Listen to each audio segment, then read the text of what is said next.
পৃথিবীর মানুষ এখনো পর্যন্ত মাত্র 12 কিলোমিটার পর্যন্ত নিচ পর্যন্ত যেতে পেরেছে। সেটা কে করেছে জানেন? 1970 সালে সোভিয়েত ইউনিয়ন। তারা চিন্তা করলো তারা পৃথিবীর নিচে যাবে, কারণ তারা পৃথিবীর নিচে হচ্ছে কিনা, আমাদের বরাবর নিচে হচ্ছে কি আমেরিকা।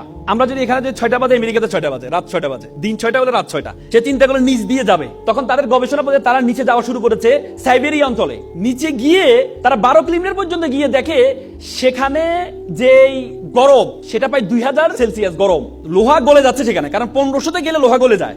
আপনি দেখেন সূর্য আমাদেরকে গরম দেয়, আমরা 40, 50, 60 সেলসিয়াস গরম পাই আমরা, সূর্য আমাদের গরম দেয়, কিন্তু মাটির নিচে কিভাবে গরম হয় পরবর্তীতে আর যেতে পারে নাই। সেই গবেষণা প্রতিষ্ঠানের প্রধান ছিলেন ডক্টর এসবক। তিনি বলেন, আমি যখন যেতে পারছি না তখন আমি একটা মাইক্রোফোন পাঠিয়েছিলাম সাউন্ড নেওয়ার জন্য, ভিতরে কি সাউন্ড হয়। বিলিভ অর নট, তিনি একজন খ্রিস্টান। তিনি বলেছেন আমি নিচে গিয়ে একটা সাউন্ড পেয়েছি, সেটা হচ্ছে মানুষের কান্নার আওয়াজ পেয়েছি। তিনি আবার বলেন, তিনি ভাবলেন এটা একটা ইকুইপমেন্ট বা আমি যে ইকুইপমেন্ট পাঠিয়েছি সেটার কোনো আওয়াজ হতে পারে। তিনি আবার পাঠালেন, পরে দেখলেন এটা কোনো একজন দুইজন মানুষের আওয়াজ না, এটা হচ্ছে হাজার হাজার মানুষের কান্নার আওয়াজ, এবং সেই আওয়াজগুলো বেশিরভাগ আওয়াজ হচ্ছে মহিলাদের আওয়াজ।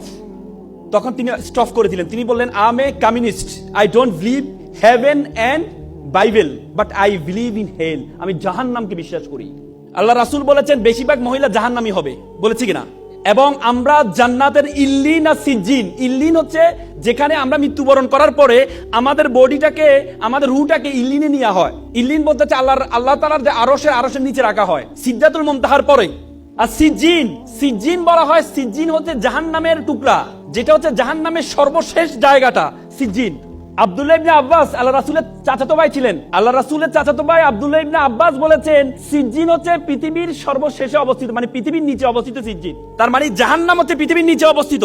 আপনি চিন্তা করতে পারেন যে হাদিস সূরা নূহতে বলা আছে ফেরাউনকে আমি পানিতে ডুবিয়েছি, ডুবানোর পরে তাকে আমি জাহান্নামে নিক্ষেপ করেছি। তার মানে নিচে গিয়েছে, নিচে থেকে জাহান্নামে কিভাবে যায়? তার মানে আমাদের পৃথিবীর নিচে যে আগুন আছে সে আগুনের সেলসিয়াস বিজ্ঞানীরা বলেছেন 6000 সেলসিয়াস গরম।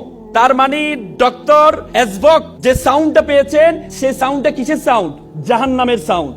বিশ্বাস করেন, আমি যখন এই থিসিসটা পড়লাম, বিশ্বাস করেন আমি আমার চোখের পানি ধরে রাখতে পারি নাই যে আমরা পৃথিবীর এত জায়গায় গিয়েছি, আমরা উপরে আকাশ আসমান এত জায়গায় গিয়েছি, কিন্তু আমরা পৃথিবীর নিচ পর্যন্ত এখনো যেতে পারি নাই। মাত্র 1%, পৃথিবীর ব্যাসার্ধের মাত্র 1% থেকে কম আমরা নিচে যেতে পেরেছি, তার নিচে যেতে পারি নাই। তার মানে আল্লাহ তাআলা যে আমাদের জন্য জাহান্নাম রেডি করেছেন, আমাদের জন্য জাহান্নাম প্রস্তুত করেছেন, সেটার প্রিপারেশন আমাদেরকে নিতে হবে, সেটা প্রিপারেশন আপনাদেরকে নিতে হবে।